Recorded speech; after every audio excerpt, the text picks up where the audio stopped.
Malemda Tronglaubi tamthiraba thodok amasung miyamgi khongjanggi matangda khara nainakre. Tronglaubi yauna mafam tarukta combined force na koisilaga operation chathakre. Home Minister Govindas Konthau jamna Amit Shahaga unaduna Manipurgi phibamgi matangda khanakre.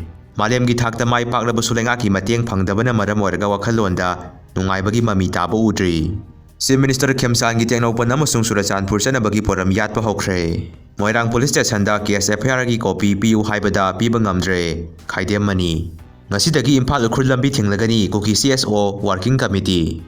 To khaiba lengaki wafam na thainaba hin area committee gi thaurang yaba ngamloi Kuki NP Manipur. Isa sing Hinghouraga Mapa Siramlabadi Pengadabani oinam mangan ngamba. Moirang lamkhai Khongjang Leppa Leitana Changsinli Ngasisu lambi thingli. Bihar gi kati har gari sing mathang thongkaina bada tarahumdoi sire kunthra sokle. State of Hormuz da khudak counter block taunaba President Trump na order tawkhre. Any government laksanu NRC tawni illegal immigrant deported tawni dang haibada separate administration na irang haurakani lan taslakani Hyderabadi kem tarokloi peace haise kem nate census tawba delimitation tawba moina lebak se paiba yelhomi loikiba haina rambai tengon gi singpuren oiriba korungan ba khumanna phongdrokli.